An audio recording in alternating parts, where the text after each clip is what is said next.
Noches con todos. Les pedimos por favor tener los micros apagados para poder seguir la conferencia con mucha atención. El día de hoy nos reúne el siguiente tema que será desarrollado por un especialista en lengua y literatura. Nuestro tema para trabajar el día de hoy es: ya tengo mi borrador y comentarios. ¿Y ahora qué procede? Hablaremos, así es, del proceso de reescritura. Nuestra invitada especial será Romy Mariel Palacios Díaz. Ella es docente de lengua y literatura con maestría en investigación y docencia. Además, es especialista en competencias y TICs aplicadas a la educación. Con más de 10 años de experiencia, actualmente trabaja en nuestro campus, el campus virtual de la universidad. Es apasionada por la innovación educativa, el diseño instruccional y las herramientas digitales. Mostrémosle nuestras reacciones a Romy, que nos acompaña el día de hoy. Ya mostrémosle nuestras palmas, nuestros corazones y démosle paso pues para el desarrollo del tema del día de hoy. Muchas gracias y bienvenida, Romy. Buenas noches, buenas noches. Vamos a ver si puedo compartir la pantalla. ¿Me dice si se puede apreciar? Sí, así es, todo muy bien. Genial, perfecto. Entonces, sin más preámbulos, muchísimas gracias, Eli, y vamos a empezar con nuestra reunión y con los temas interesantes que quisiera compartirles el día de hoy. Como decía Eli, el día de hoy vamos a hablar acerca del proceso de reescritura. ¿Y por qué nos interesa tanto el proceso de reescritura? Porque es algo que normalmente desarrollamos cada vez que escribimos un texto y empezamos a revisarlo, a ver en qué podemos mejorarlo, a recibir de repente el feedback de nuestro profesor o profesora en el curso de comunicación, de redacción, de comprensión y redacción de textos 1, comprensión y redacción de textos 2, pero también cuando tenemos que presentar un trabajo en otro curso o cuando tenemos que presentar un documento dentro de nuestro ámbito laboral. Entonces, el proceso de reescritura está presente siempre. Así que hay que empezar a verlo desde la perspectiva que merece. Ya me presentaron, así que ya no voy a decir nada al respecto. Y lo que sí les voy a pedir para poder llevar la sesión de la mejor manera posible, primero que si quieren participar, pues levanten la manito para poder pedir la palabra. Y si hay alguna impresión que quieran brindar con respecto a lo que se está mencionando, pues pueden agregar las reacciones dentro del Zoom. Mantengamos nuestros micrófonos apagados para no interrumpirnos. Si hay alguna pregunta que quisieran hacer, la pueden hacer a través del chat y yo siempre estoy pendiente para poder responderla en el mejor momento posible. Y me interesa mucho que participen cuando hagamos preguntas o cuando revisemos algunos ejemplos que vamos a mirar dentro de la presentación. Eh, sí me gustaría que puedan participar. Si gustan, levantan la mano para poder darles el uso de la palabra o si no, lo pueden hacer a través del chat, dependiendo de cómo nos vaya más ordenado. Muy bien, entonces para empezar, me gustaría compartir con ustedes algunas preguntas que probablemente sean bastante cercanas porque la mayoría de ustedes probablemente estén llevando el curso de comprensión y redacción de textos, tanto uno como dos. Piensen, por favor, en el último trabajo escrito que han realizado para la universidad, el último. ¿En qué curso fue ese trabajo? ¿Los leo o los escucho? ¿En qué curso fue? Comprensión y redacción de textos. En comprensión y redacción de textos. Creo que la mayoría venimos de esa línea, ¿no? Comprensión y redacción de textos. Y más o menos, ¿qué fue lo que devolvió el docente? ¿Qué él nos comentó? ¿Qué nos dijo? ¿Qué indicaciones nos brindó? Bueno, Y esta, que, ajá, te escucho. bueno, que nos faltaba cuando mandamos la tarea, al menos de mi parte, este, nos faltó coherencia, cohesión, ¿no? O sea, nos dijo que en la estructura, desde la introducción hasta la conclusión, nos faltaba Ok, un poco de coherencia, que la tesis no tenía mucho, o sea, mucha coherencia con lo que es el desarrollo, pues, ¿no? con el Nos desarrollo. corrigió bastante. Ok, ok. Me parece interesante la información. A Beatriz le dio un buen resultado. Hugo, ¿qué nos quieres comentar? Buenas noches. En mi caso, yo solamente se podría decir que las observaciones que tuve fue, en vez de redactar la tesis como un considero, había puesto un sí considero, ¿no? Básicamente en una opinión misma. Ese fue mi fallo nada más. Y miren, en este sentido, hay algunas cuestiones muy puntuales que seguramente el día de hoy van a ir identificando y que les van a ayudar a ustedes a analizar cuáles son tal vez los errores más comunes o cómo podemos afrontar la tarea precisamente de revisar para reescribir nuestro trabajo. Porque hay algunos momentos en que los errores pueden ser sencillos y los podemos superar velozmente, pero hay otras ocasiones en las que hay varias cuestiones que podemos corregir para mejorar y necesitamos abordarlas desde diferentes perspectivas. Y voy a leer lo que me están comentando por aquí, por el chat.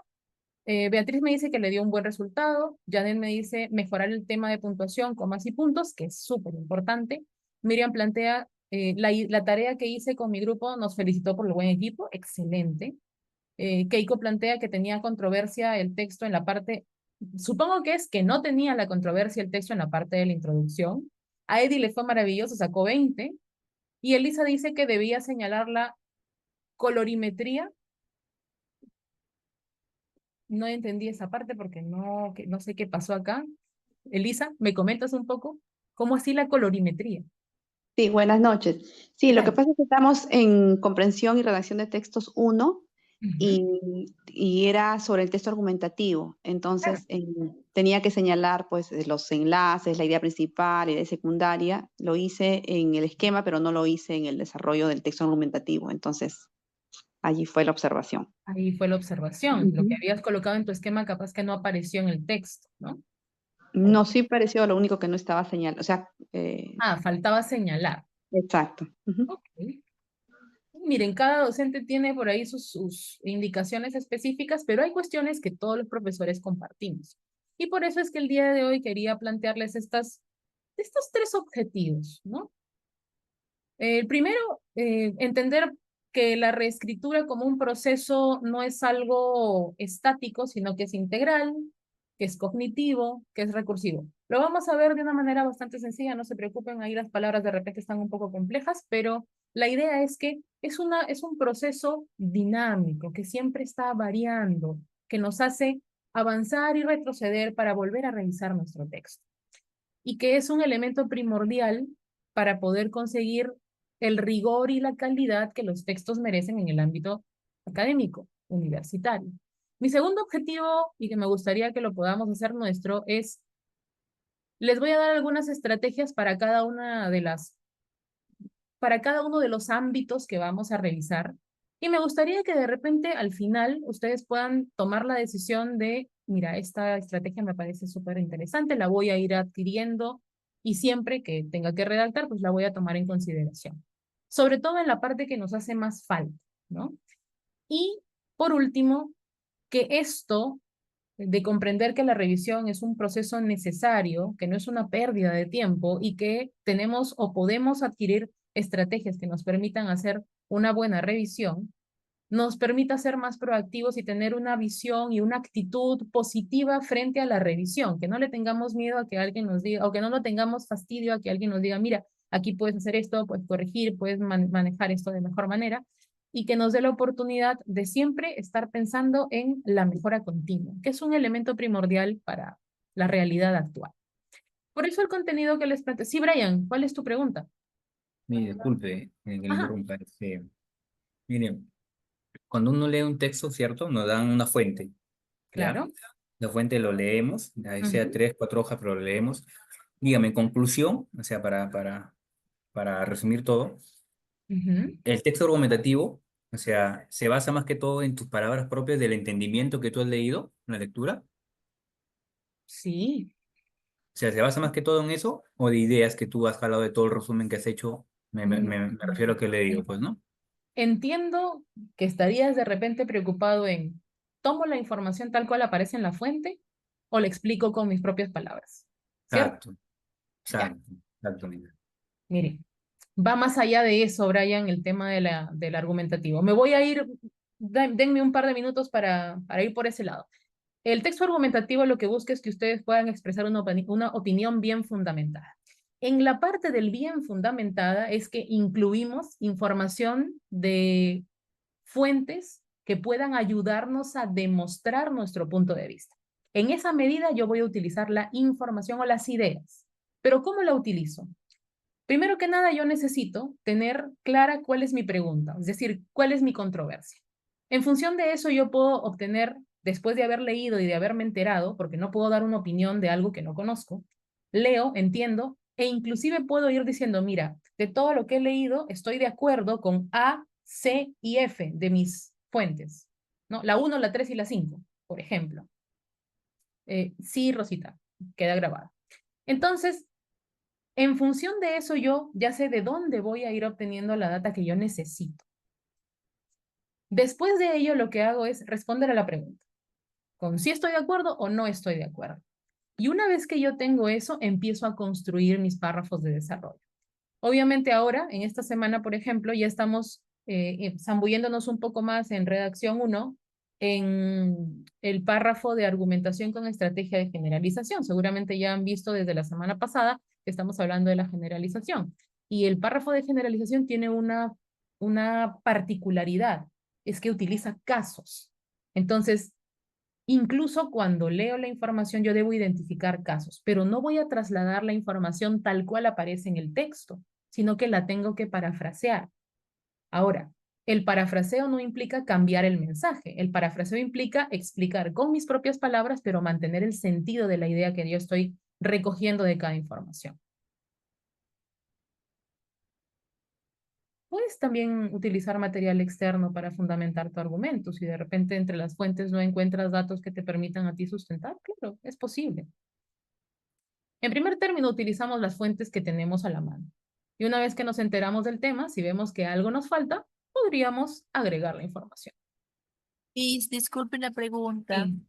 Sí. Según el texto que tú lo lees, Ujú. se puede, o sea, investigar sobre el tema de que está hablando, Ujú. o sea, o solamente se lee y se escribe, o sea, tu opinión o lo más interesante, o también se puede averiguar. A ver, tú escribes para dar respuesta es decir, tú das respuesta a la pregunta y utilizas la información de las fuentes para sustentar tu punto de vista. Así funciona. Si dentro de Entiendo. las fuentes yo veo que hay un dato, o sea, yo necesitaría más y quiero buscar a ver qué más se dice del tema, yo puedo agregar fuentes, puedo. Si Ya es que me me, hace falta de lo que tengo, de lo que me han dado, si me hace falta, entonces puedo agregar. ¿Por qué? Porque no encontré lo que yo necesitaba para poder sustentar mi punto de vista. Y Brian, contigo cerramos las preguntas para poder empezar con el tema, porque Sí, creo que estamos profesora. resolviendo Y me consultas dice, del claro, curso me y dice, no entonces, del tema. Cuéntame. entonces sería que parafrasear es prácticamente ser directo, ¿cierto? Parafrasear, Ajá. es ir directo al tema. Parafrasear es Parafrasear, claro. explicar con palabras más sencillas una idea que está en una fuente. No repetir Ser más exactamente explícito. lo que Ah, ya. dice con las mismas palabras, sino explicarla con otros términos, tal vez más sencillos o de manera más sintetizada. Ok, Miguel, gracias. Ujú. Vamos a entrar me están haciendo varias preguntas con respecto a las fuentes y etcétera. Tranquilos que vamos a llegar, digamos, vamos a revisar algo de eso también, justo en este primer punto, en la primera fase de la revisión. No quiero pasarme del tiempo para poder aprovechar la hora y media que tenemos disponible para poder desarrollar con ustedes este tema. Pero agradezco mucho que estén súper interesados porque eso va a hacer esto un poco más dinámico.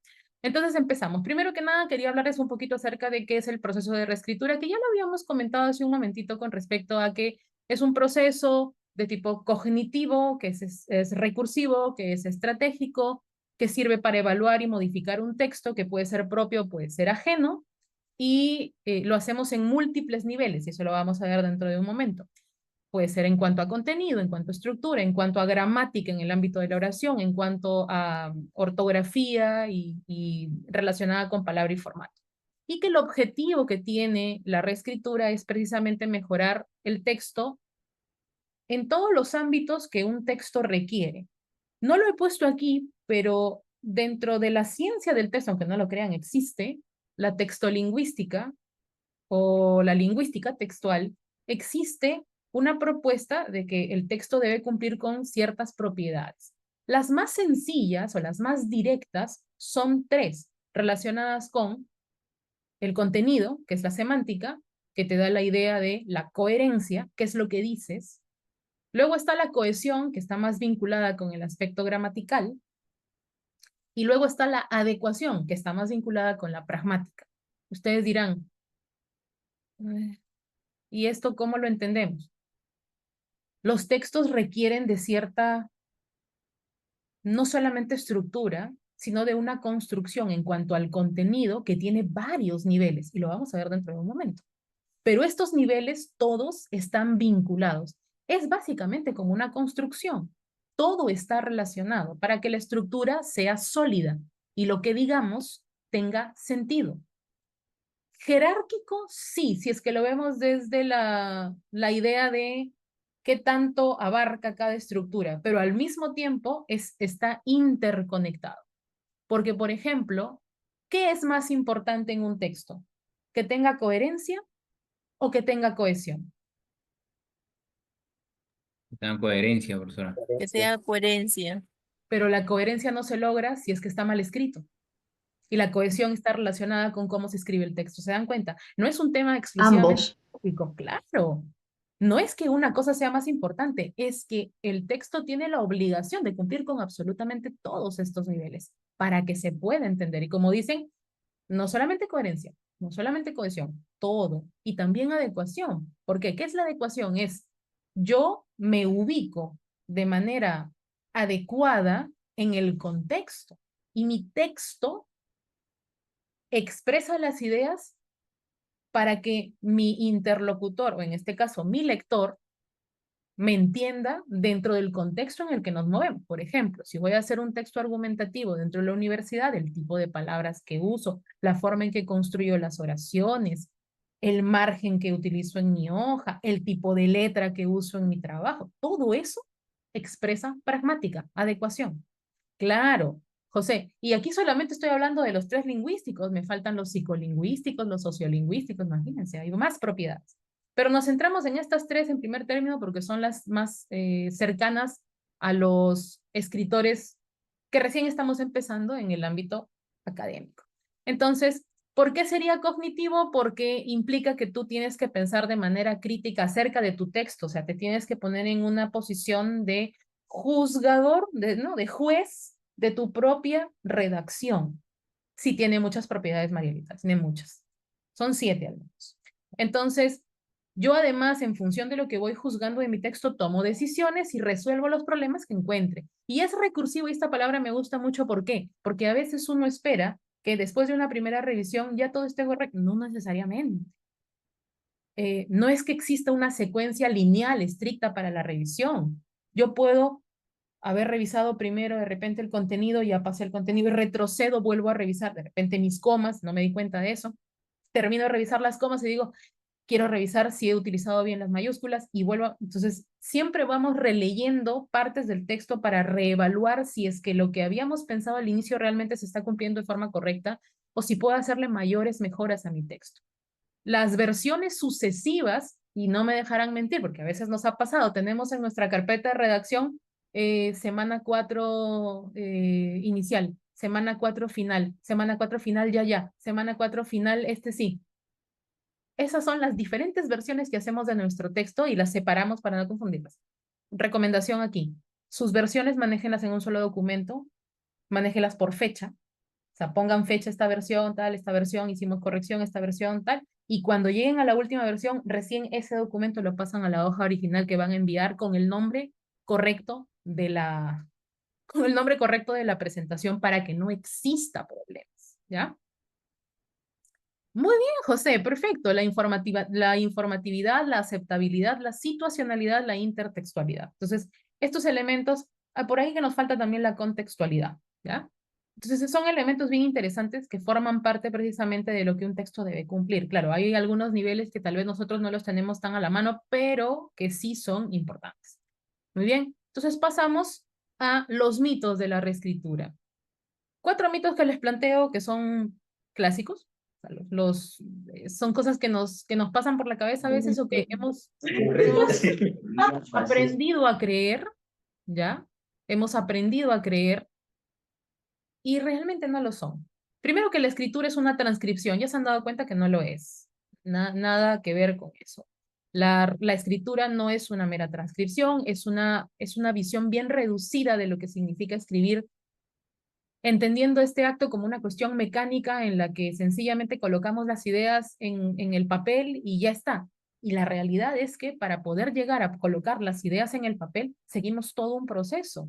Y no es una cuestión que ocurra sencillamente por transcripción, porque la transcripción es eso, es pasar una información de un medio al otro, pero no estás escribiendo como se entiende el proceso de producción de un texto. La producción de un texto lleva en sí misma la expresión de una idea muy personal, de una intencionalidad muy puntual. Entonces no puede ser algo que entendamos como una transcripción tal cual, ¿no? Ahí estaríamos reduciendo nuestra capacidad de pensar, de criticar, porque no estaríamos poniéndola de manifiesto al momento de escribir. ¿La escritura es un talento innato? Poco, porque la escritura académica, por ejemplo, no es que yo nazca bueno para escribir en la universidad, sino que voy aprendiendo. Esta visión romántica de la inspiración, de la musa, en el ámbito académico no es algo que pueda manejarse, no es algo que se cumpla. Entonces, la escritura académica, como cualquier habilidad compleja, y es algo que tenemos que tener súper claro, sí es un arte, pero es un arte que puedes aprender, que se puede volver algo muy, valga el uso de la palabra, pragmático y técnico. Entonces, es una habilidad compleja que podemos aprender, que perfeccionamos con la práctica mediante el conocimiento de diferentes elementos, como son, por ejemplo, las estrategias de argumentación. Me voy a poner un poco técnica aquí dentro de lo que corresponde a mi disciplina, géneros discursivos, técnicas y estrategias específicas de redacción. Hay tipos de texto, ¿no? Tipologías textuales, intencionalidad. Existen estos elementos. Nosotros se los enseñamos en los cursos de redacción de una forma muy puntual para el uso que le damos dentro del ámbito académico. Otro punto importante es que algunos señalan que la escritura es producto de la inspiración individual o de la aislada, que no podemos de repente realizar escritura en conjunto.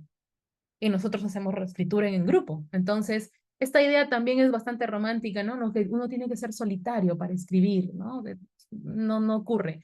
No es que mi texto argumentativo surge en un momento de una inspiración inconsciente en donde estoy maravillado por una cosa que acabo de ver. No, en el ámbito académico no funciona así. De repente si nos ponemos un poco más en el ámbito de la literatura, en la poesía, tal vez sí requieres un poco más de este punto de creatividad, pero para el ámbito académico, en realidad, la idea es comunicar conocimiento académico. La escritura en la universidad se enriquece, se mejora en función de la interacción que tengamos. Si ustedes se han dado cuenta, trabajar en equipo es bien interesante porque nos permite discutir con nuestros compañeros en el buen sentido de la palabra para poder llegar a un acuerdo y decir, mira, de esta manera vamos a sustentar nuestro punto de vista. Y de esa forma, incluso en la misma práctica de llegar a la redacción de una primera versión de texto, recibir un feedback del profesor y luego presentar una versión final, hemos aprendido a negociar con nuestros compañeros para llegar a seleccionar significados, es decir, tomar decisiones con respecto a lo que vamos a decir y a identificar puntos clave en la retroalimentación que nos brinda el profesor. Y esta revisión que hacemos colaborativa de los comentarios del profesor resulta ser una herramienta bien interesante que nos da cuenta que este mito realmente es un mito. Y por último, que reescribir es solo corregir errores superficiales. Y en breve nos daremos cuenta que no se trata de errores superficiales a veces. Ese es un mito que limita la revisión a una cacería de faltas ortográficas o de comas mal puestas. Y en realidad va más allá de eso. Sí se corrige de manera formal, es decir, de todas maneras hay que mirar si nos hemos confundido al colocar la coma, si nos faltó un punto, si la tilde está bien puesta en una palabra, pero la reescritura como un proceso es un trabajo mucho más profundo que implica cuestionarse si lo que estamos comunicando realmente representa la idea que queremos hacer llegar a nuestro lector. Y si la estructura que hemos manejado realmente es clara y permite que la otra persona que nos va a leer entienda lo que queremos decir. Entonces es muy importante tomar en consideración que la reescritura es un trabajo o es un proceso que requiere de mucho de nuestra participación, de nuestro pensamiento crítico y que obviamente necesita que estemos súper despiertos y muy atentos a los diferentes elementos o niveles que vamos a ver a continuación. Así que empezamos con la primera etapa, que es la revisión del contenido, el fondo del asunto. ¿Y qué revisamos aquí? En el fondo del asunto, en el contenido, revisamos el qué del texto, es decir, qué es lo que digo. Y este es un primer punto, ¿saben por qué? Porque a partir de eso podemos hacer una buena selección de la información. Este punto es bien semántico, el significado de lo que queremos comunicar. Por eso es que lo he colocado aquí como la revisión profunda de la sustancia del texto. Cuando yo leo un texto, de buenas a primeras, lo que quiero saber es qué piensas, qué opinas, tú y tu grupo. Entonces, el profesor se enfoca en evaluar la calidad y la pertinencia de la información, además de la argumentación, la calidad de la argumentación. Entonces, nos preguntamos, y valdría la pena que ustedes también lo hagan cuando hagan su propia revisión del texto, antes de presentarlo. El texto dice lo que tiene que decir, es decir, dice lo que yo quiero comunicar, se nota mi postura, estoy explicando bien, sobre todo, se sustenta de forma completa, de manera sólida, sobre todo convincente mi punto de vista. Y aquí me gustaría compartir con ustedes algunas preguntas que son críticas para poder valorar el núcleo de nuestro trabajo. Como ven, he distribuido o he agrupado mis preguntas en 3 ámbitos. El primero es el de la adecuación a la consigna y la claridad de la tesis. Y como pueden, ¿por qué quiero comenzar por ahí? Porque muchas veces nuestro texto se diluye en la emoción que genera plantear mi opinión. Y me olvido que yo tengo que hacer que mi información tenga una forma que cumpla con ciertos estándares. La argumentación, dentro de todos los tipos de texto, sigue 2 características o tiene 2 características. Es secuencial en cuanto al orden de la información y maneja mucho conceptos que son abstractos en cierto sentido, o sea, que surgen de la reflexión. No acumulamos ideas. El orden en el cual nosotros coloquemos la información puede determinar la comprensión que se tenga del mensaje. Entonces es bien importante, no pueden pasar ustedes por alto esa información. Así que me centro en adecuación a la consigna y me pregunto, ¿no?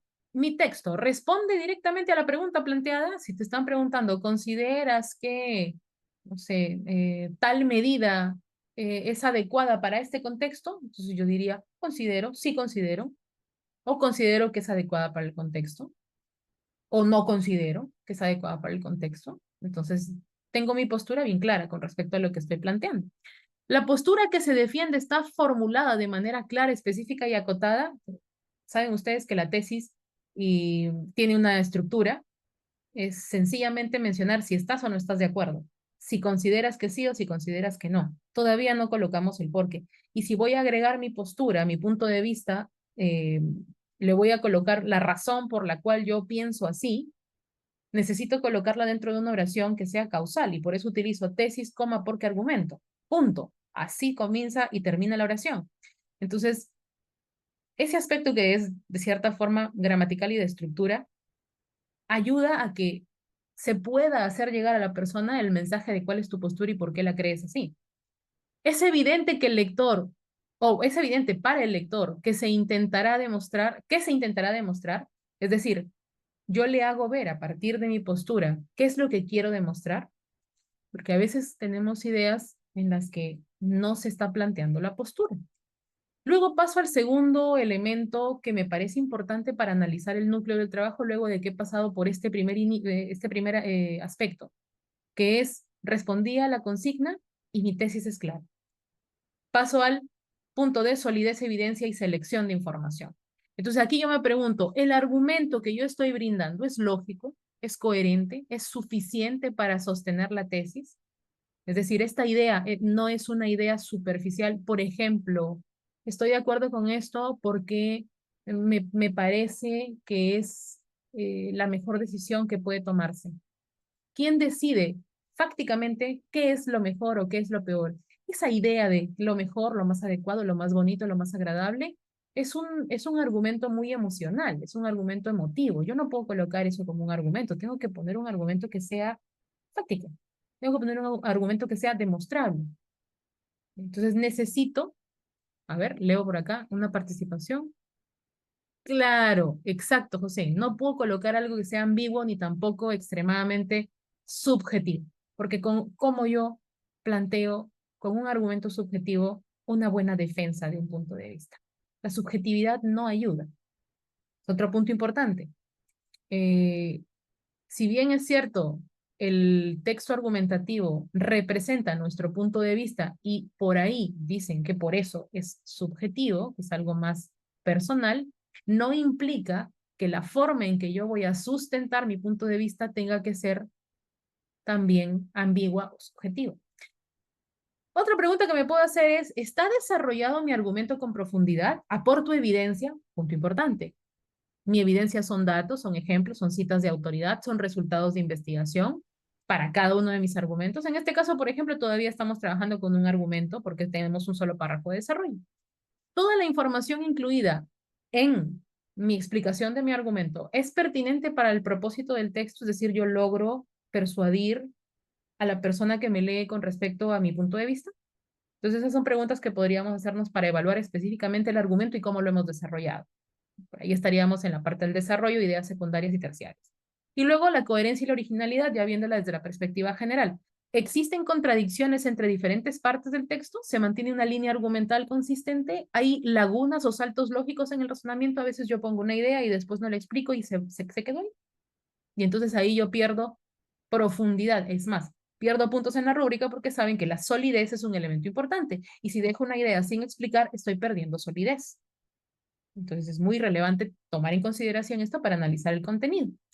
Las ideas ajenas están correctamente atribuidas mediante citas y referencias y ahí vamos a la idea de estamos usando ahora de manera incipiente el APA y está perfecto.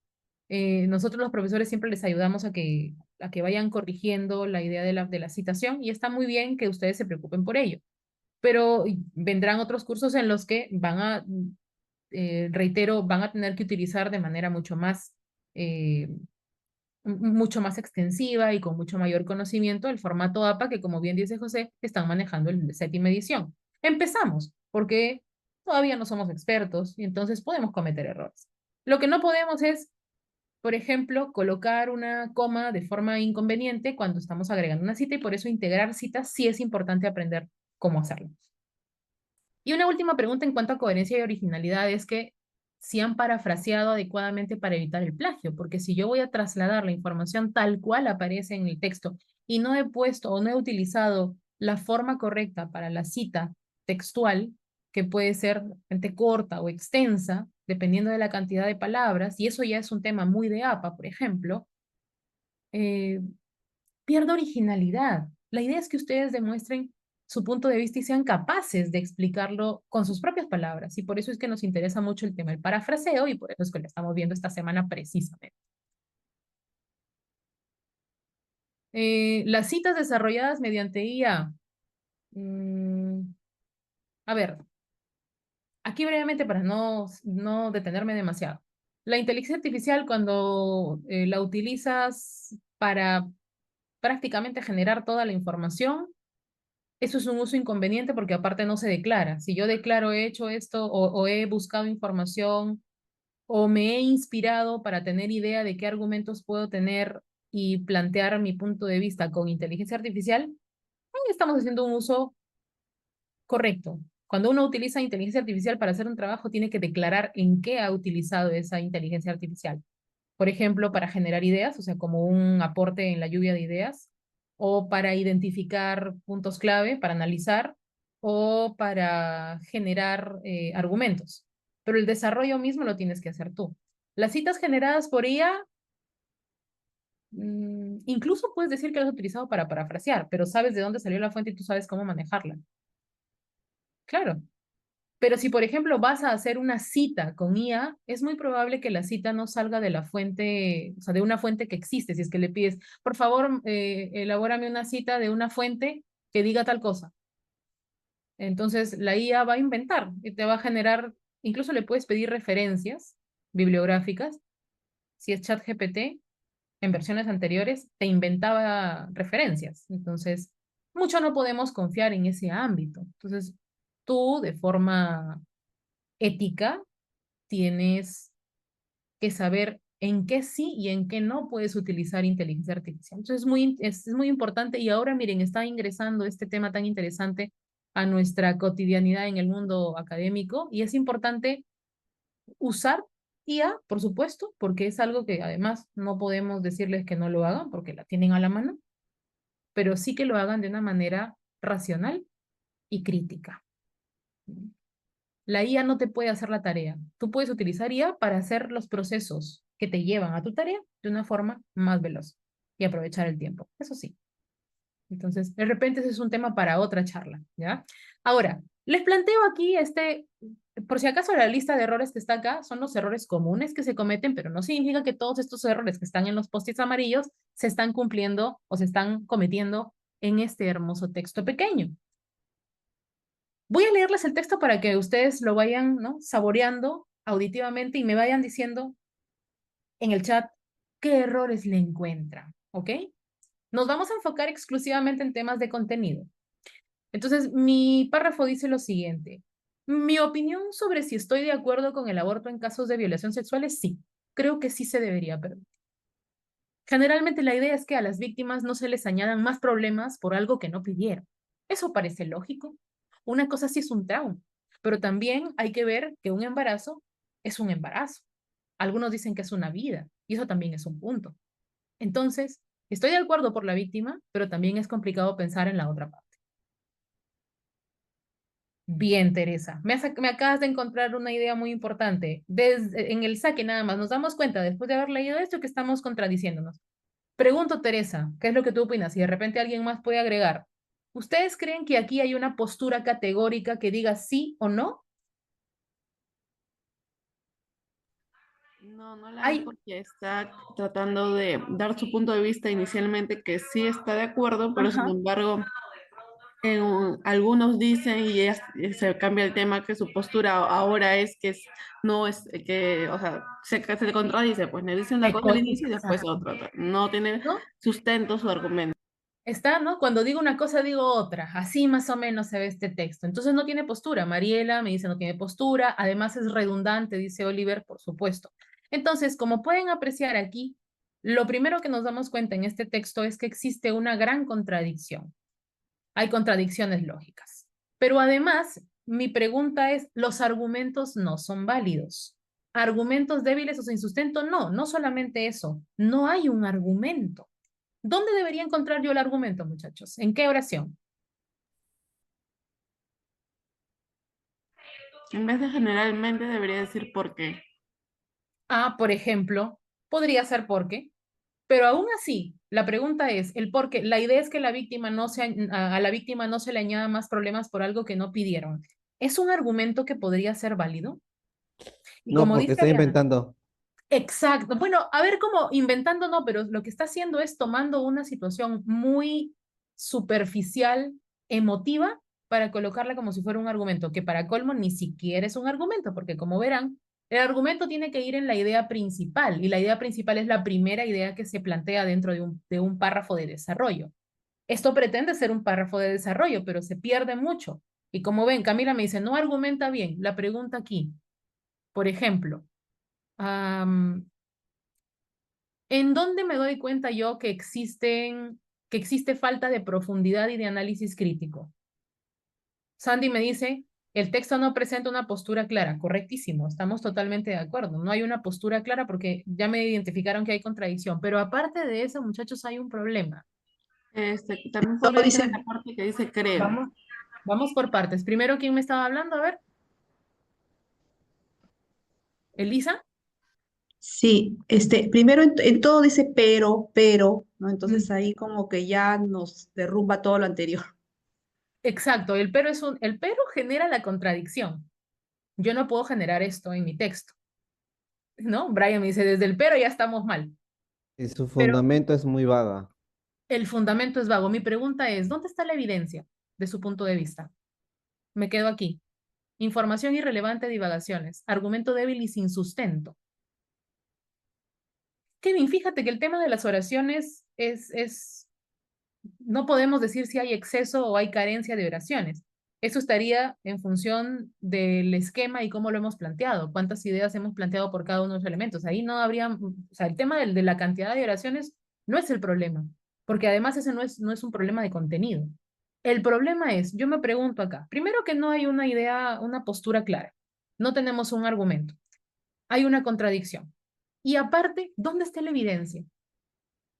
¿Cómo, o sea, cómo sé yo que esta idea que me dice a las víctimas no se les debe añadir más problemas por algo que no pidieron? ¿Dónde está la evidencia de la investigación que diga que ese es el primer problema que tienen las víctimas?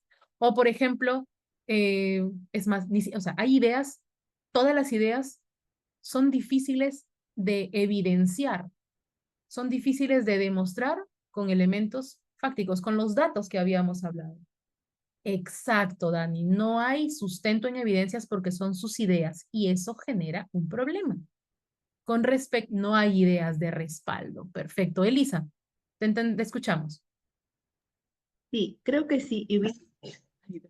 Creo que sí, en vez de decir generalmente la idea es que las víctimas no se añadan más problemas, una cosa sí es un trauma, si hubiera hecho referencia a estudios psicológicos, señalan o investigaciones señalan, ahí hubiera sido un argumento válido, ¿no? Perfecto. Y ese argumento, cuando tú me dices evidencia, ¿no? El estudio psicológico señala, justo voy a unir con lo que dice Nicole. No hay cita de ninguna fuente.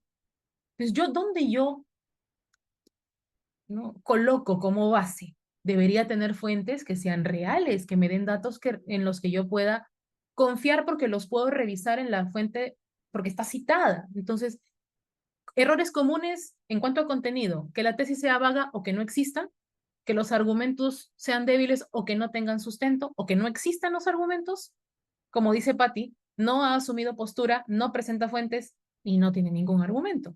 Me falta profundidad, me falta análisis crítico, todos son mis opiniones, son mis ideas, pero no estoy remitiéndome a una fuente que permita mi idea, sustentarla en ella. Aquí ni siquiera hay uso problemático de fuentes, aquí no hay uso de fuentes. Y la dificultad para acotar el tema, porque específicamente al haber una contradicción, yo no sé cuál es el punto de vista real que tiene la persona. Ahora, ¿cómo puedo yo abordar la revisión de mi texto desde la perspectiva conceptual, de contenido, semántica? ¿Qué puedo hacer yo para que mi revisión sea más adecuada cuando cuando yo analizo el contenido? Primero, lo primero que podemos hacer es, y tomando en consideración lo que el profesor o profesora nos haya dicho, volver a la consigna. Revisar las instrucciones, revisar si la pregunta que guía mi texto realmente la he entendido, si mi respuesta va por esa línea, verificar que la pregunta realmente yo la haya entendido, checar si es que he cumplido con las partes del texto, que por el momento estamos trabajando introducción, desarrollo, conclusión, 3 párrafos, no 4, 3. Significa que solo tengo un argumento. Otra opción es la técnica del esquema inverso, ¿no? La técnica del esquema inverso es, una vez que tienes tu borrador, no miras tu esquema que creaste antes, sino que intentas, a partir de lo que has escrito, ver si es que hay correspondencia, sobre todo cuando al principio, a veces tenemos el esquema, pasamos al texto y nos olvidamos del esquema. Cuando has tenido esa particularidad, ahora aplica esquema inverso. A ver, de este texto, ¿cómo puedo organizarlo? ¿Cómo puedo estructurar esto que estoy escribiendo y cómo se vincula con el esquema que hice al inicio? ¿Tiene relación? ¿No tiene relación? Entonces, voy resumiendo en una frase la idea principal de cada párrafo y checar si es que tiene secuencia lógica, si los puntos que he colocado realmente contribuyen a sustentar mi tesis y mi argumento, si de repente hay párrafos que se van desviando, que repiten ideas. De alguna forma, esta técnica del esquema inverso nos permite visualizar la estructura argumental, o sea, sintetizando un poco las ideas en función de lo que efectivamente mi borrador me está diciendo. Otro punto es la lectura crítica, que es a ver, aquí es tomar una postura o un rol del lector, ya no del que produce, del escritor, sino del lector. Entonces, un poco sacudirte de tu proceso inicial de escritura y decir, bien, ¿no? Ahora voy a criticar mi texto desde una perspectiva del lector. Entonces, adopto una postura escéptica para poder revisar mi texto y esto me va a permitir siempre preguntarme, para ser escéptico, siempre preguntarme, ¿y dónde está la evidencia? ¿Hay evidencia para esta afirmación? Cada una de tus ideas, ¿hay evidencia? ¿Dónde está la evidencia? Acá. Ah, ya, perfecto, sigo. ¿Esta es la única interpretación posible para esta idea? ¿O puedo darle otra? Y si hay otra, ¿aporta o no aporta mi punto de vista? Entonces, ir viendo, a ver, ¿qué sería? Si hay otra postura y es una postura que parece más fuerte que la que yo tengo, si reviso y más bien cambio esta idea y pongo esta otra que es un poco más firme y puede sostener mejor mi punto de vista, ¿qué objeciones le puedo plantear a mi punto de vista? ¿Existirán contraargumentos que hacen que esto sea endeble? Esa es la lectura crítica. Ponle peros a tu texto en el sentido de que trates activamente de encontrar en dónde está fallando tu argumentación. Otro punto es hacer revisión específica de fuentes. Y esto es, por ejemplo, revisar si la información que has puesto en tu párrafo, en cada una de las citas, realmente las citado de forma correcta de acuerdo al estilo, si esta idea efectivamente apoya tu argumento y si la has integrado de manera fluida en tu redacción, si no solamente la has pegado, sino que la has integrado, la has parafraseado. Es muy importante. Aquí hay un tema muy importante y es la palabra originalidad. Y la originalidad se logra cuando ustedes pueden expresar las ideas de una forma más personal. Es decir, utilizando sus propias palabras y la estructura oracional que ustedes normalmente utilizan. Otra opción es leer en voz alta y enfocarse en el contenido. Escuchas un poco, ¿no?, tu propio texto y te das cuenta si es que hay alguna falta de lógica, si de repente no es convincente el argumento, o si hay alguna idea que cuando la verbalizas no queda tan clara. Y por último, y esta es una opción más colaborativa en todo caso, y por eso es importante, y lo vamos a ver luego, que te agencies de un diccionario si es que para ti, o sea, si tú dices, a mí me hace falta tener un poquito más de vocabulario en este ámbito, necesito tener un diccionario a la mano. Es más, ahí, por ejemplo, es otra opción para utilizar una IA, Gemini, ChatGPT o cualquier otra.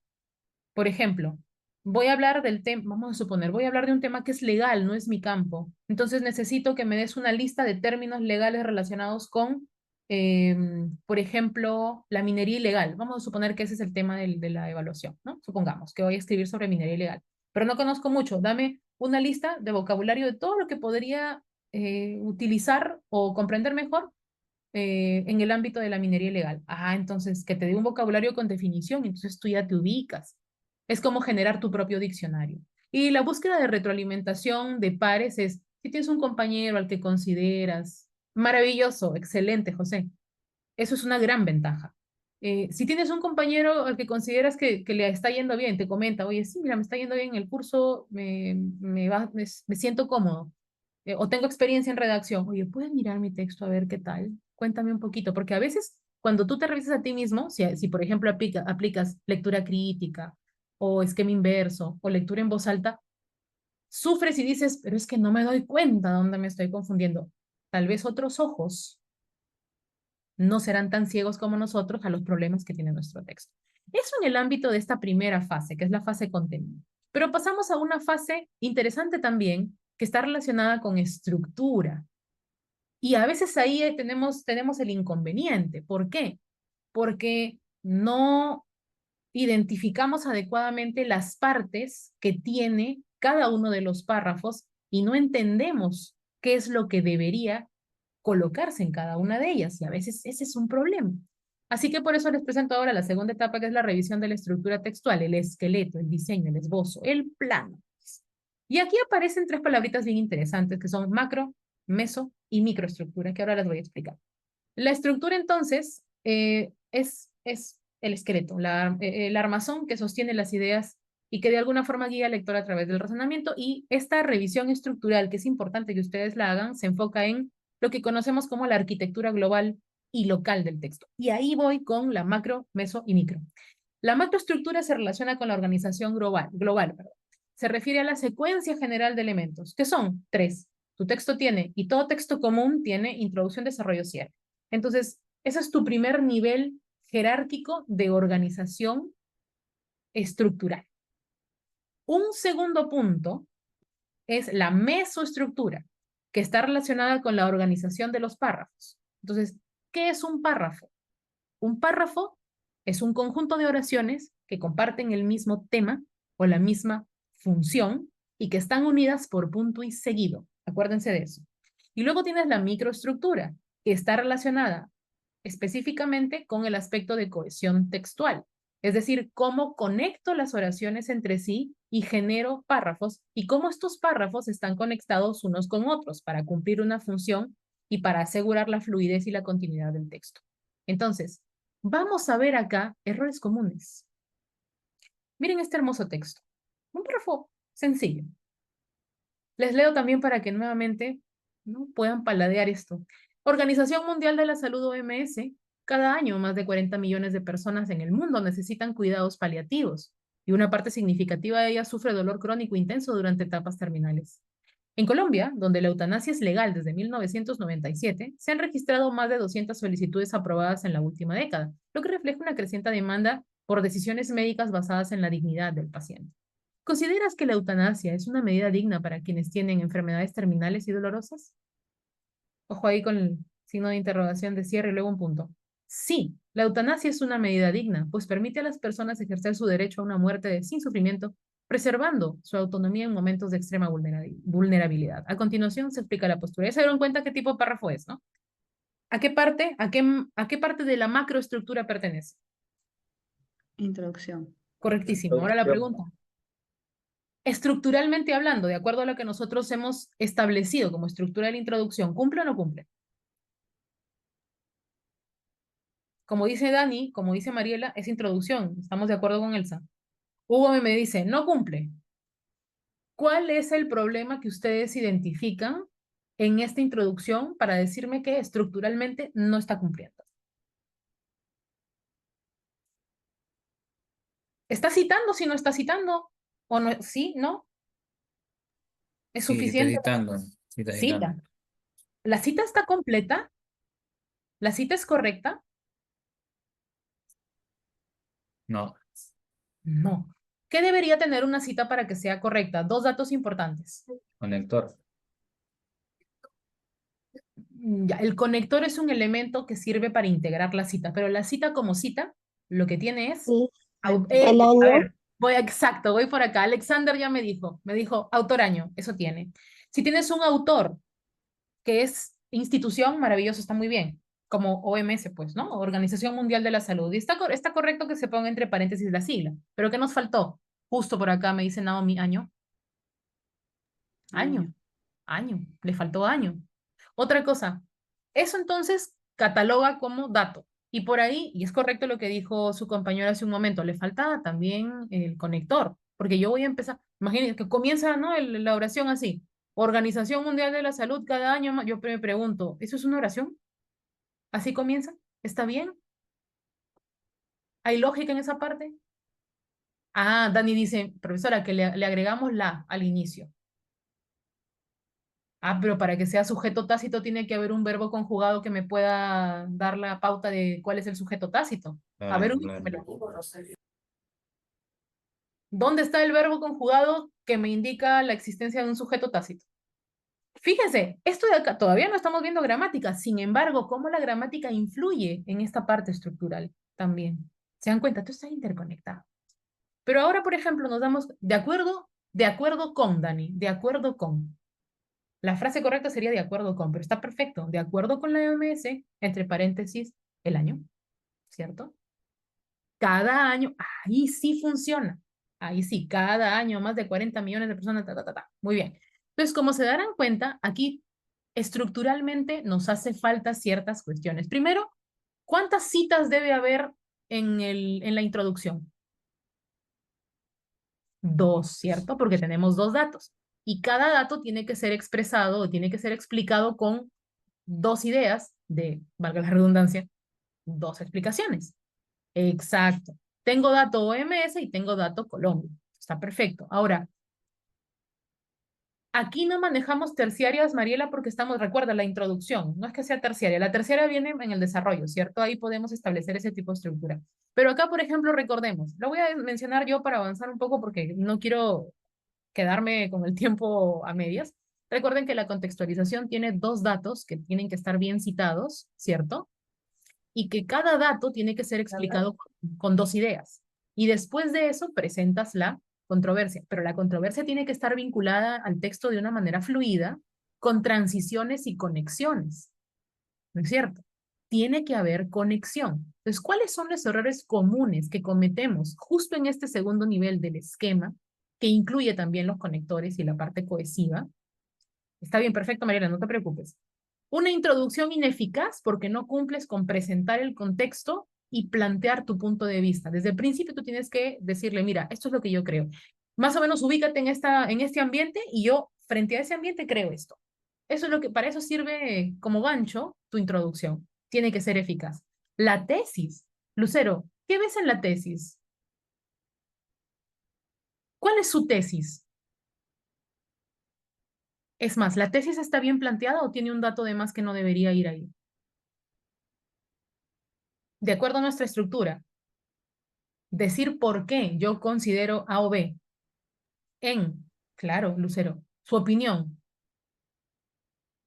¿incluye o no incluye aquí un dato que no debería decirse? En la introducción ponemos por qué creemos lo que creemos. No. No. ¿Se dan cuenta? Entonces, de alguna forma aquí tenemos una introducción ineficaz. Claro, yo considero y decir por qué. Y de repente puedes mencionar, ¿no? Sí, creo que la eutanasia, sí me parece que la eutanasia, sí considero que la eutanasia. Y no debería incluirse, como dice Mariela y como también dice José, no puedo todavía incluir aquí el argumento, porque el argumento se desarrolla en el párrafo Claro, el argumento debe decir sí, considero. y nada más. Nada más. ¿No es cierto? Entonces, un Y se repite desarrollo caótico, se repite lo mismo de la claro, tesis. y se vuelve a mencionar, exactamente. Entonces, Claro. la introducción ineficaz genera un problema en el que yo no, o sea, parece, esto más bien quiere ser una introducción, pero también tiene datos de un desarrollo, entonces no me está dando Coherencia. de introducción, ¿no es cierto? Desarrollo caótico cuando, por ejemplo, tú tienes una estructura dentro del párrafo de desarrollo y como nos pasó en el anterior del aborto en casos de violación sexual, no tenía ni pies ni cabeza porque no había idea principal, no había ideas secundarias, no había citas, no había nada. Está mezclando elementos. Párrafo mal construido, falta de transición y de conexión, como nos pasa, por ejemplo, aquí en la presentación de la tesis, perdón, de la controversia, no hay conector. Pero me dicen, la idea principal se junta la tesis con el argumento.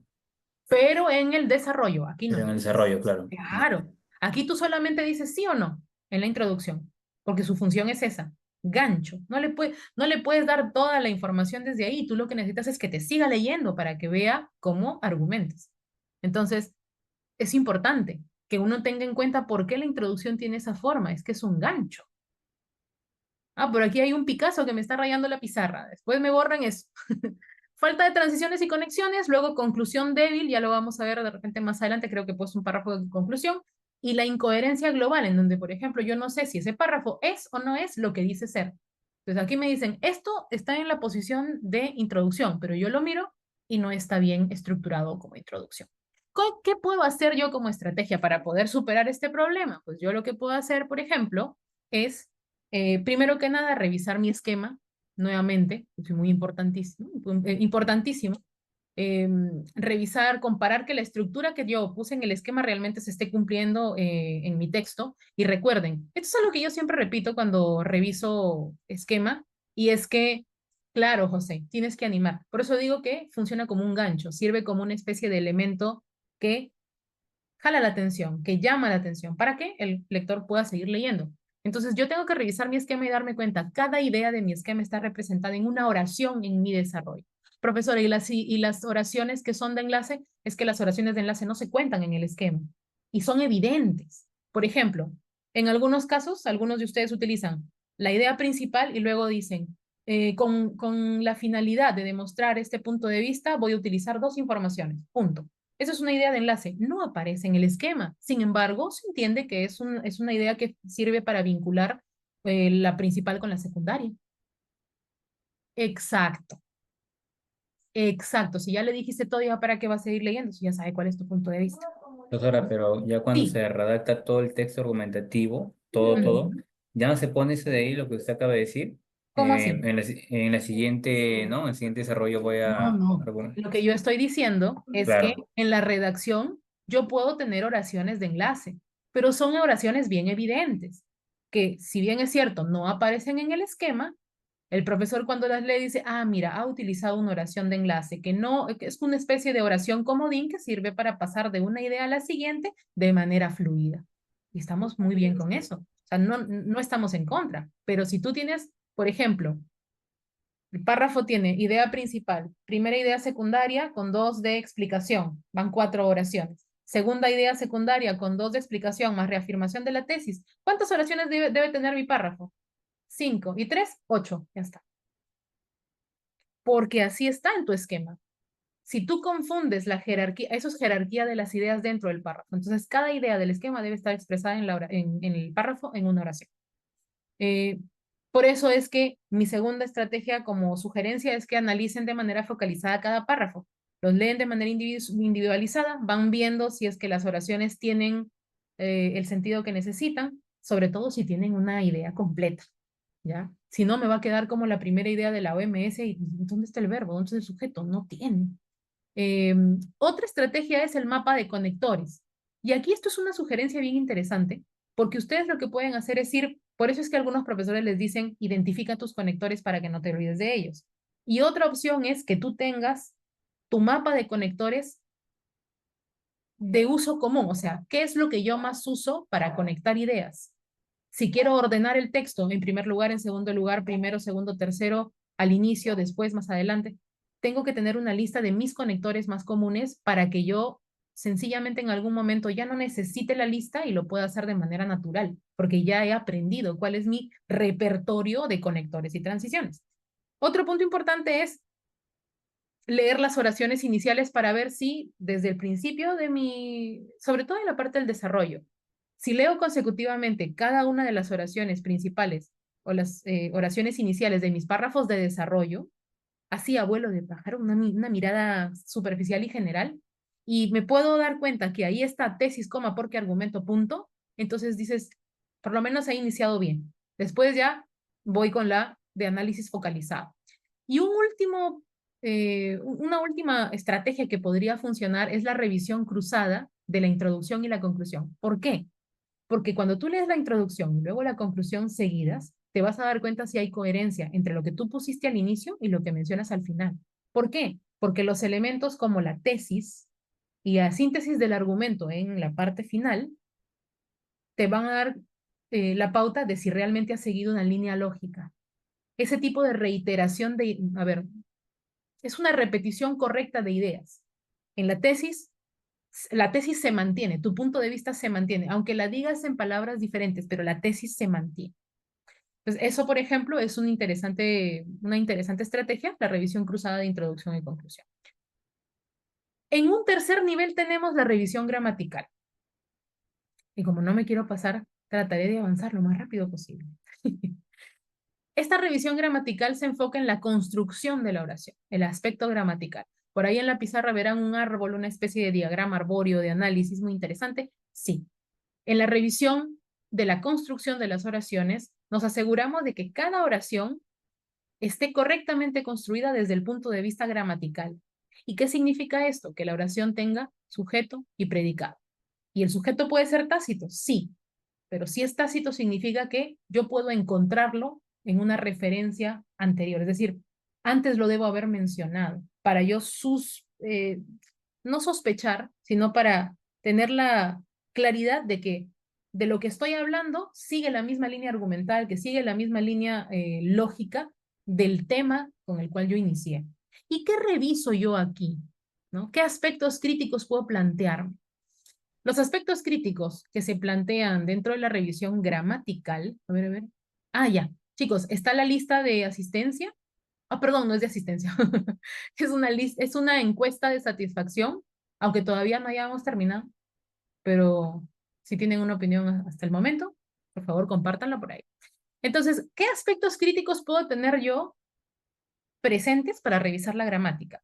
Tengo que verificar, de manera general, la conformidad con las normas sintácticas y morfológicas de la lengua española. Y esto suena a chino mandarín de repente para algunos que no se acuerdan de su gramática, que es morfosintaxis del español, pero ¿qué aspectos tengo que considerar y que los profesores miramos mucho?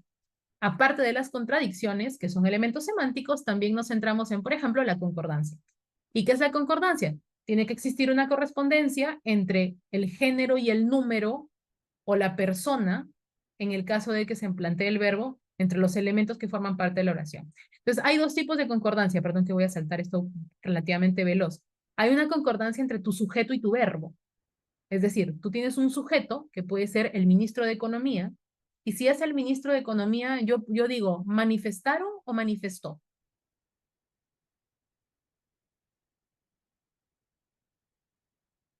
Manifestó. Perfecto. ¿Por qué? Porque es un sujeto, tercera persona del singular, y el verbo que le corresponde tiene que estar eh, en el mismo número y en la misma persona, tercera persona del singular. Entonces, a eso se refiere la concordancia. Y si está dentro del aspecto nominal, que los adjetivos que utilice sean los correctos. Yo no puedo decir, por ejemplo, un niña, ¿no es cierto? Tengo que utilizar el artículo o el determinante, el modificador que sea adecuado. Ahí está la concordancia. Por acá veo hay una... Claro, exacto, porque solo es una persona, Mariela, perfecto. Luego tenemos orden sintáctico, que está relacionado con cuáles son las partes lógicas que tiene una oración. En la oración, la forma clásica en nuestro idioma de construir la oración, es el orden lógico que debe tener, es sujeto y predicado. Y dentro del predicado, verbo y complementos. Si lo quieren ver desde una perspectiva más simplificada, sería sujeto, verbo, complementos. Ese es el orden que sigue. Si yo varío el orden de la oración, voy a generarle una falta de comprensión a la persona porque no me va a entender exactamente, ¿no? Me voy a poner un poco barroca ahí, ¿no? Al momento de escribir.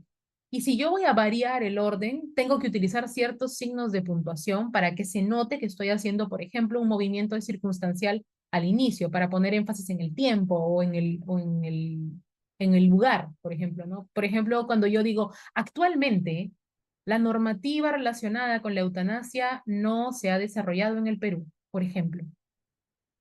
Entonces, si yo digo actualmente, tengo que poner actualmente coma, porque eso es una idea del tiempo que debería estar como un complemento de tiempo, ¿no? Entonces, el orden sintáctico es muy importante, sepan, recuerden, sujeto, verbo, complemento. Y así tienen que valorar sus oraciones. Otro punto importante es la claridad y la concisión, que está vinculada con que la oración se comprenda sin que sea un esfuerzo sobrehumano entender qué cosa es lo que me estás diciendo. A veces los profesores tenemos que obrar como exégetas del español, o sea, traductores, y la idea no es esa, es que la idea que ustedes plantean realmente se comprenda. Bien, Dani, sujeto, verbo, complemento, guárdense eso porque les va a servir muchísimo. Otro punto importante es el uso correcto de elementos de enlace, es decir, conectores. Hagan una lista. Una lista de los conectores que necesitan para un texto argumentativo. Miren, básicamente necesitan esto. Nexos causales, nexos consecutivos, o sea, para señalar consecuencia, y nexos de orden.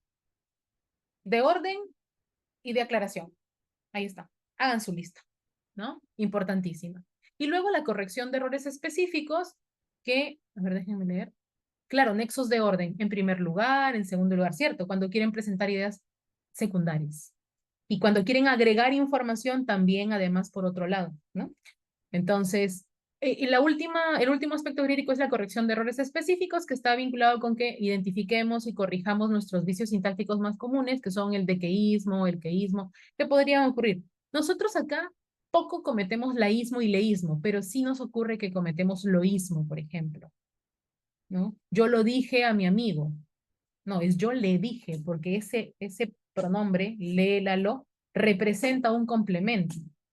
Entonces, si yo digo, yo le dije a mi amigo, ese le es un complemento indirecto, o conocido también en nuestras épocas más antiguas como objeto indirecto. La y lo es para objetos directos. Entonces, miren cómo esto que es gramatical también tiene que ver. Errores comunes. Aquí de repente nos vamos a saltar un poco más, pero fíjense acá, qué bonito este párrafo. Y comienza con minúscula. Hermoso. Entonces, aquí, por ejemplo, vemos varios errores importantes, muy interesantes. El aborto es malo porque va, la palabra, en contra de la vida humana, punto o minúscula. Nadie tiene derecho a quitarle la vida a un bebé, ni siquiera cuando hay una situación de violencia, porque un error no se corrige con otro error. Esa oración, porque un error no se corrige con otro error. Oración sola. Pregunto, ¿tiene lógica? ¿Está completa? Claro, la mayúscula al Sí, inicio de está oración. completa. La, o sea, leo la oración sola, ¿ya? La oración sola dice, porque un error no se corrige con otro error. ¿Cuál es el sujeto?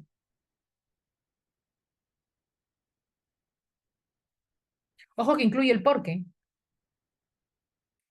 Ah, ¿se dan cuenta? Ahí hay un problema. No, ¿dónde está tu elemento de consecuencia para que se genere la causa? En esa oración sola, porque un error no se corrige con otro error, no hay lógica. Para que utilices el porque, necesito antes un antecedente. Exacto. ¿Saben qué nos pasa aquí? Que como nosotros somos los que estamos escribiendo y tenemos la idea en la cabeza, los espacios vacíos de la información los llenamos con nuestras presunciones o ideas asumidas, pero quien te lee no tiene tu bagaje, ni tampoco tu punto de vista, ni tampoco ha estado total y completamente enterado del tema. Te está leyendo a ti para enterarse. Si tú le das una oración incompleta, no te va a entender. Entonces, los errores comunes que ocurren en este tipo de cuestiones, acá, por ejemplo, hay muchísima mayúscula que falta, ¿cierto? Y además, hay queísmo y dequeísmo. Aunque yo aquí más, si no recuerdo mal, hay dequeísmo. ¿Dónde están, por ejemplo, un ejemplo de dequeísmo? ¿Dónde lo ubican? ¿Qué significa dequeísmo? Significa que utilizas la preposición de antes de que en espacios inconvenientes, cuando no debes utilizar. Cuando no se debe utilizar de qué, sino solamente que. Ese es el dequeísmo. Y a veces utilizas que cuando no debes utilizar que, porque la oración se entiende sin necesidad del que. Por ejemplo, aquí, ubico yo lo siguiente y digo,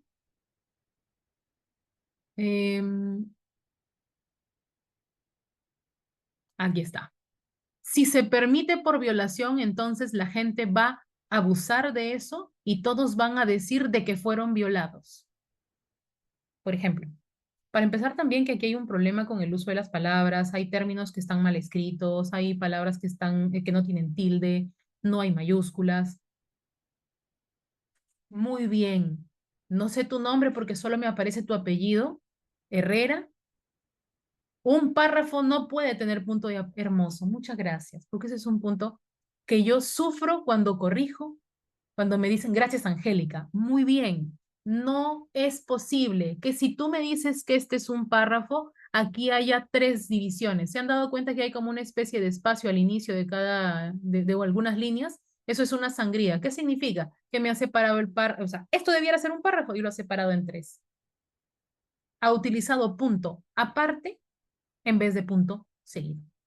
Entonces, errores comunes, falta de concordancia nominal y verbal, oraciones muy largas o complejas, ambigüedad sintáctica, o sea, tu oración no se entiende porque no sé por dónde va, uso de dequeísmo y dequeísmo, uso incorrecto del gerundio o influencia de la lengua oral. Y usted mira, profesora, ¿cómo así? Por ejemplo, y el documento conteniendo la norma. No, el documento que contiene. ¿Ya? Nada de contenido. El gerundio, la terminación de estos verboides en ando, yendo, no se usa como un relativo para unir o como un adjetivo. No. ¿Qué estrategias te propongo para que puedas mejorar en el ámbito gramatical? Primero, una lectura oración por oración, en vinculación con tu esquema. Luego que esto es muy importante, identifica el núcleo, sobre todo de tu predicado. Porque a partir de eso puedes decir, muy bien, si aquí dice manifiesta, ¿quién manifiesta? Lo busco en el sujeto. ¿Hay o no hay sujeto? Si hay sujeto, vamos bien, en la misma oración. Y si no está el sujeto, digo, pero a ver, este predicado sí se entiende y se hace referencia al sujeto anterior. Ah, perfecto. Pues con eso ya me ayuda. ¿Ok? Sí, mira, Sergio, muy bien, deben con V. ¿Cómo va a ser posible? Deben del verbo deber, es con B, no con V. Otro punto importante, simplificar oraciones complejas. Esto, ¿qué significa? No significa que vas a hacer textos como para niños de primaria. No, no, no. Sino que si tú ves que hay demasiadas palabras y términos que están de más, los tienes que retirar y tienes que pulir tu oración. Revisar referentes, es decir, darte cuenta si hay, esto de repente no se acordarán, pero anada, fracatáfora, elipsis, son importantes tomarlas en consideración para darme cuenta cuando, por ejemplo, con una frase hago referencia a algo que se dijo antes o con una palabra hago referencia a lo que se dijo después. Leer el texto hacia atrás. Esto de leer el texto hacia atrás es bien interesante y consiste en comenzar por la última oración y avanzar hacia la primera para que se rompa el flujo natural de la lectura por significado lógico y tú te puedas dar cuenta si realmente la oración de manera individual se entiende. Si lo lees al revés, te puedes dar cuenta si la oración por sí sola se entiende. Y lo último, como en algún momento su compañero decía, consulta recursos gramaticales, dentro de los cuales se encuentra, por ejemplo, la nueva gramática de la lengua española y por ahí manuales de redacción, que en nuestro caso el curso les plantea algunos enlaces a la biblioteca y ustedes pueden acceder a libros de redacción académica muy interesantes. Los últimos puntos están relacionados con ortografía y los he separado en dos. La revisión de grafías, que se relaciona con la precisión en la que utilizamos las letras. ¿Y esto por qué? Porque la corrección de la ortografía de palabras individuales es muy importante para que podamos darle credibilidad y sobre todo mostrar profesionalismo al escribir nuestro texto académico. Y esto nos permite asegurar que todas las palabras que están escritas en nuestro texto estén conformes con la norma ortográfica del español. Tres aspectos críticos les planteo aquí, porque son muy importantes. Ortografía literal en relación con el uso de ciertas letras. Por ejemplo, lo que hace un momento su compañero me decía, profesora, deben no es con V, es con B. Perfecto. El uso a veces complejo de algunas letras, como por ejemplo B y V, G y J, C, S, Z, Y y L, que son las clásicas, que nos pueden generar una situación problemática, tienen que estar muy, muy, muy pendientes ustedes de eso y también del uso de la H, que por ser muda no significa que no tenga presencia en los textos y en las palabras que sí deben llevarla. Otro punto importante es el uso de mayúsculas, y aquí vinculo con siglas y acrónimos, ¿por qué? Y voy a hacer referencia a algo muy importante. El uso de mayúsculas es un elemento bien crítico ahora, en el sentido de que a veces, por ejemplo, solemos escribir todo en mayúsculas. Y en ámbitos como estos, virtuales, online, la etiqueta en Internet nos plantea que si yo escribo un texto completo o un mensaje o una participación en foro completamente en mayúscula, lo que estoy haciendo es gritarle a la persona.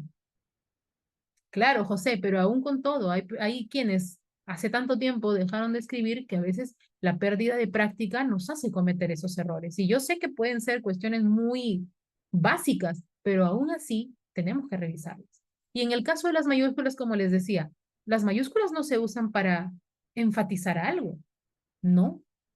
En el texto, las mayúsculas tienen una función y son para, por ejemplo, señalar que una palabra es el inicio de una oración o que una palabra es un nombre propio, básicamente.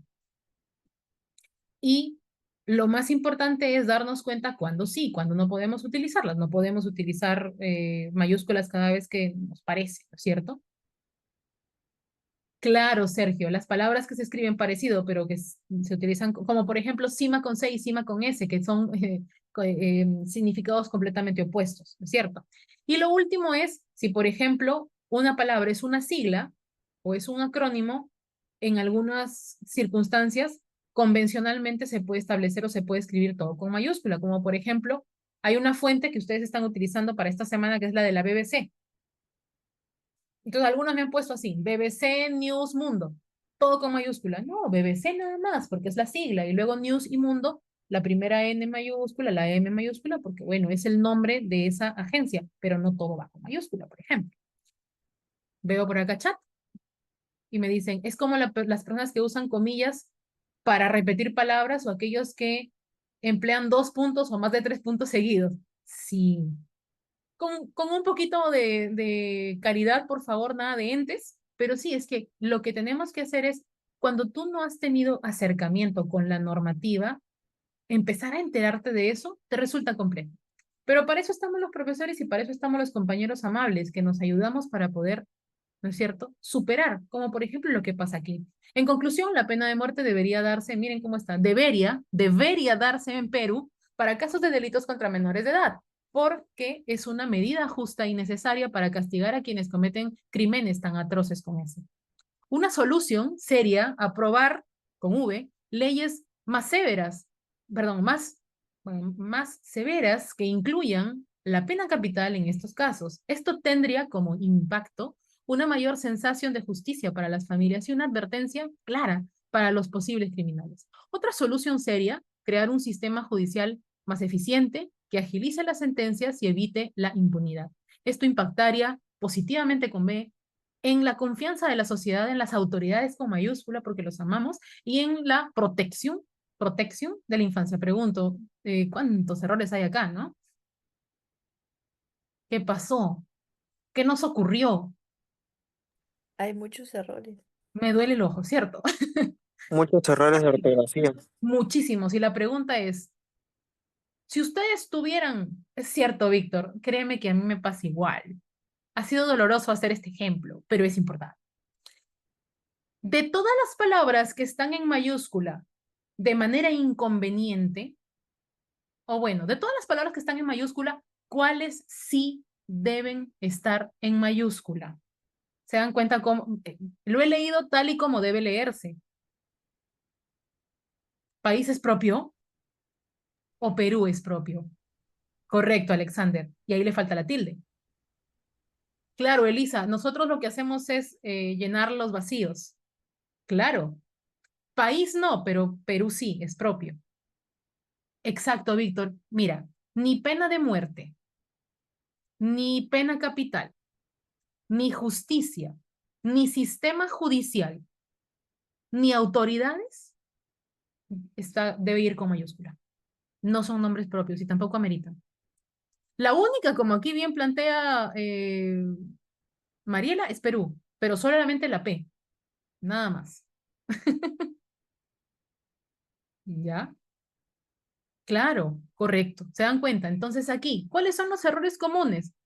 Bueno, confusión de homófonas cuando no tienes mucha práctica con esto, es decir, palabras que suenan igual pero se escriben diferente, como les dije hace un momento, ¿no es cierto? Por ejemplo, cima y cima, que como nosotros lo pronunciamos, la C y la S no tienen una diferencia en pronunciación. Pero, claro, está bien, José, por supuesto. Pero, por ejemplo, tú te das cuenta que, lógicamente, eh, dependiendo del contexto, podemos encontrar también el significado.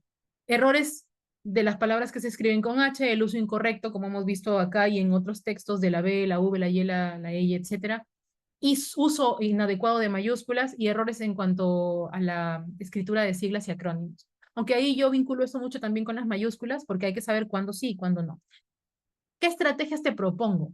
Cuatro estrategias. Primero, que hagas una lista de tus errores más comunes. Si tú te conoces y sabes dónde siempre estás flaqueando, va a ser mucho más sencillo que al momento de revisar vayas directo ahí. Entonces, identifica tus errores más comunes, haz una especie de mapa o lista de tus errores y eso te va a ayudar a estar más consciente para corregirlos antes de cometerlos. Ten tu diccionario a la mano, muy importante, y que sea un diccionario confiable, por favor. Confiable su diccionario, ¿ya? No el coquito, pues. Tiene que ser un diccionario enciclopédico como para nuestro nivel universitario. Y de esos los encontramos muchísimos en las bibliotecas virtuales de la universidad. Diccionarios tienes acceso de manera virtual también. Definitivamente ahí me le faltó tilde a muchísimas palabras y también fue un momento de colapso visual terrible, ¿cierto? Claro, Mariela, yo creo que un buen diccionario dices antiguo, pero es que son los clásicos diccionarios enciclopédicos como el océano, ¿cierto? Un buen océano por ahí, el Salvat, inclusive hay otro, a ver, hágame acordar de uno de los ultimitos. Claro, Víctor, esos que parecen Biblias. Otro punto importante es siempre revisar tus normas, tener a la mano una lista, ¿ya? Una lista.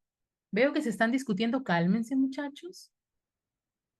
Muy importante tener apertura para las opiniones que son diversas. Todos estamos en proceso de aprendizaje. La universidad no es para genios, o en la universidad no somos genios ni bien empezamos. Algunos están llevando una segunda carrera, por supuesto. Pero somos humanos y nos podemos equivocar. Entonces hay que tener paciencia y hay que ser caritativo con quien necesita ayuda. ¿Ya? Con ese cariño se los comento. Cálmense. Tan bonito que estábamos conversando. No se estén peleando en el chat. Relajados, por favor. Y un último punto. Sí, corrector ortográfico. Cierto. Corrector ortográfico. Pero no le vas a poner el 100% de tu confianza al corrector ortográfico porque a veces la palabra existe en el diccionario de nuestro idioma, pero por el contexto no al lugar. Como por ejemplo aquí lo que les he planteado, haber del verbo por haber, de observar, ¿no es cierto? Tranquilos, tranquilos. Nos falta una quinta etapa. Ya terminamos. En esta quinta etapa me voy a centrar en puntuación y tildes, porque eso es visiblemente tal vez el último aspecto que podríamos revisar, porque resulta ser hasta cierto punto más evidente que la parte de contenido, ¿cierto? Porque para el contenido necesito leer y entender, ¿sí? Y en cuanto a la puntuación y las tildes es algo mucho más evidente, más visible. Entonces, ¿qué revisamos cuando analizamos la ortografía? Pues nos damos cuenta que estos aspectos son esenciales para que tengamos claridad, para que tengamos precisión y para que el ritmo de la lectura se pueda sentir fluido, no como yo hace un rato que leía un texto que estaba terriblemente puntuado o ni tildado, ni bien tildado, ni tampoco bien escrito. Entonces, el cumplimiento de las normas ortográficas que nos plantea la RAE, que es la que rige, ¿no es cierto?, nuestra ortografía dentro del español, hace que el texto realmente cumpla con su función comunicativa de una manera efectiva. ¿Y qué aspectos críticos en este punto les planteo? Signos y tildes. Y en el caso de los signos, les planteo los 4 signos clásicos y básicos. Y es más, me voy a centrar en 2, que son los que más utilizamos en los textos que estamos haciendo. Coma y punto. ¿Ya? Exacto. Rosmel, perdón, el tema, me estoy saliendo del tema. Los talleres se comunican a través de sus delegados. Nosotros los profesores compartimos una lista con todas las fechas, pero también te puedes inscribir a talleres a través de UTP más clase y UTP más app. Espero que con eso haya quedado resuelta la consulta. Puntuación, entonces. La puntuación representa las pausas que hacemos, pero hay ciertas normas que uno puede seguir. Por ejemplo, una coma de vocativo, una coma antes de un nexo adversativo, antes de un nexo causal, como por ejemplo la clásica que utilizamos nosotros, tesis, coma, porque argumento. Esa coma no está ahí por pura, ¿cierto? Esa coma está porque se tiene que colocar una coma para marcar la pausa por la entonación que hacemos antes de un nexo causal. Eso es muy importante. Ese tipo de normas las pueden encontrar en el Diccionario Panhispánico de Dudas de la RAE, al que tienen acceso de manera libre a través de la web. Y lo mismo pasa con las tildes. Si ustedes ponen la palabra tilde dentro del Diccionario Panhispánico de Dudas, les va a aparecer todas las normas generales y también las diacríticas y las de palabras compuestas y las de las tildes en mayúsculas. Por si acaso las mayúsculas se tildan, ¿eh? A quien les haya dicho que no, totalmente equivocado. Las mayúsculas se tildan. Así que por ahí, súper importante que lo tengan en consideración. ¿Cuáles son nuestros errores más comunes? Aquí ya no me voy a detener un poco porque el tiempo ya nos está ganando, pero quiero que se den cuenta que la mayor cantidad de errores que cometemos, ¿cierto? La mayor cantidad de errores que cometemos están vinculados con el uso inconveniente de la coma, el uso inconveniente del punto y los errores de la acentuación en ciertas palabras. ¿Por qué me centro en estas 2 primeras? Exactamente, Víctor. Entonces, errores en el uso de la coma, por ejemplo, cuando nos hace falta la coma después de un nexo inicial. Entonces, esos son los errores que más vemos en el texto. Y luego los errores en el uso del punto. ¿Por qué? Hace un rato alguien me decía, profesora, ¿el párrafo no va con puntos y seguidos? Correcto, el párrafo necesita puntos y seguidos para que pueda ser un párrafo. Si yo pongo un punto y aparte, ya quebré el párrafo y acabo de malograr mi desarrollo o mi párrafo de introducción. Ya no es un párrafo, son más párrafos. Y al ser más párrafos, pierdes estructura, pierdes sentido. Estás cortando. Muy bien, falta el punto al final. Muy bien, Víctor, falta el punto al final. ¿Qué les parece? ¿Qué les parece esta frase? En Texas, por ejemplo, leo, ¿no? En Texas, por ejemplo, se han emitido condenas a muerte por asesinatos agravados de niños, lo que ha sido respaldado. Yo leo y no veo dónde está la coma. Por ejemplo, aquí, ¿cómo debería ser? Si yo leo, la forma correcta sería, en Texas, por ejemplo, se han emitido condenas a muerte por asesinatos agravados de niños, lo que ha sido respaldado por una parte importante de la opinión pública. Exacto, Dora, muy bien. La coma antes, la coma después, porque este, por ejemplo, está funcionando como una especie de aclaración o explicación. Y si está el nexo, por ejemplo, en la parte central de tu oración, requieres colocar la coma antes y después. Exacto, niños, coma, muy bien.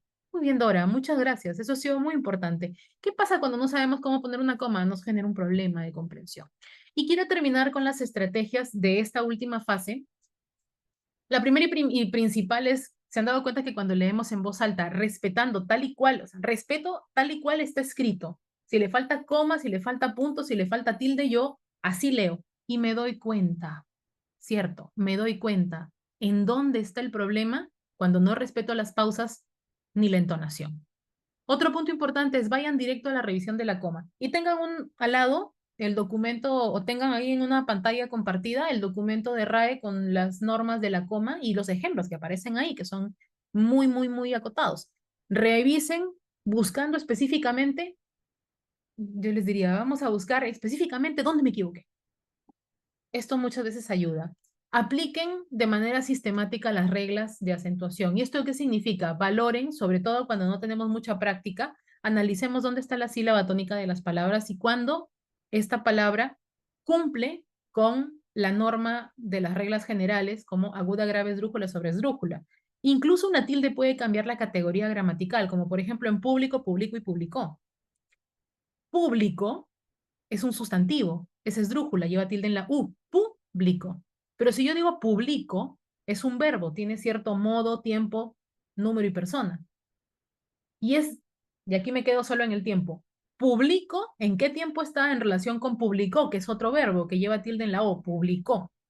Aquí se mantiene la misma categoría gramatical, pero el tiempo ha cambiado, ¿cierto? Uy, Olguita, ¿qué pasó? Entonces, ¿se dan cuenta cómo una tilde puede cambiar inclusive? Y esto es un chiste clásico, ¿no? Como la palabra pérdida y perdida. Una es esdrújula y la otra es grave. Pero con una tilde cambias completamente el sentido de la palabra. Entonces, muy importante la acentuación y la tilde. Consulten sus fuentes RAE. Aquí les he puesto el Diccionario Panhispánico de Dudas y también el resumen de la ortografía de la lengua española que está en la web de la RAE. Así que no habría ningún problema.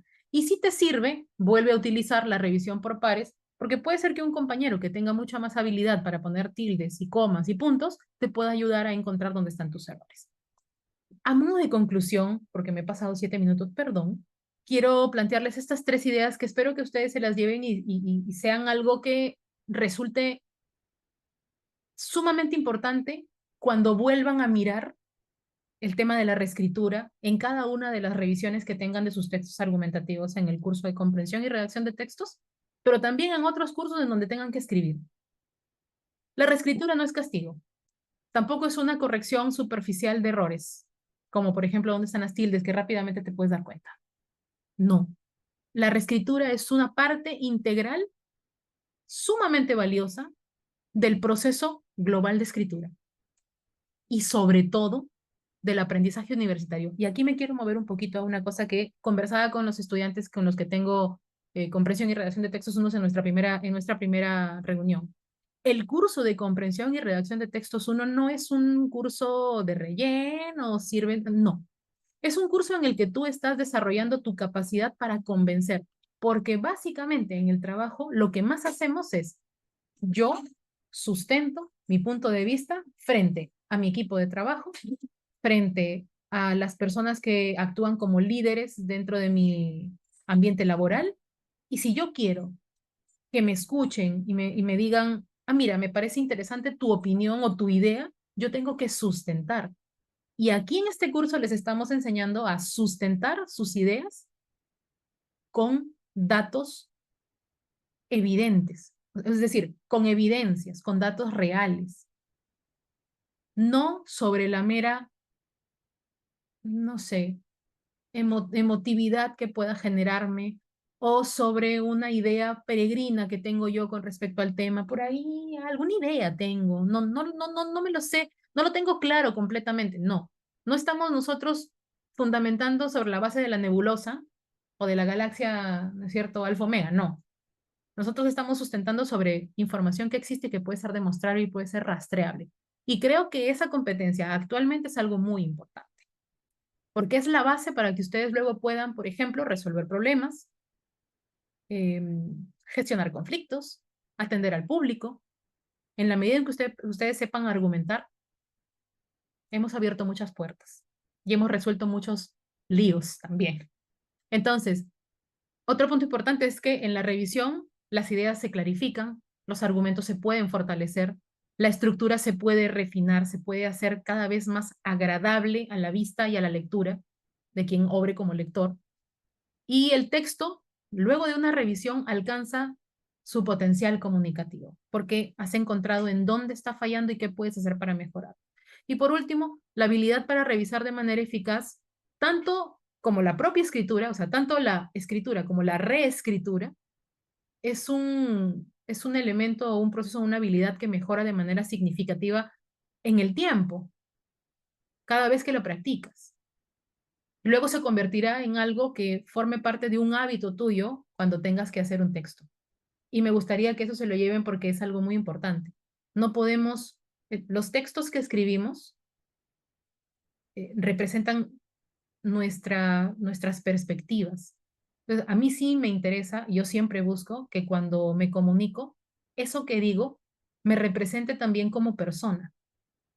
Entonces, en la medida en que nosotros podamos expresar nuestras ideas de una forma clara, de una forma asertiva, por ahí escuché, o bueno, leí, de una forma bien sustentada, estamos también dejando un precedente de cómo somos como personas y lo importante que es para nosotros ser claros y respetuosos. Entonces, en esa medida es que les planteo todo lo que hemos conversado hace un momento y yo voy a compartir este material luego con los organizadores.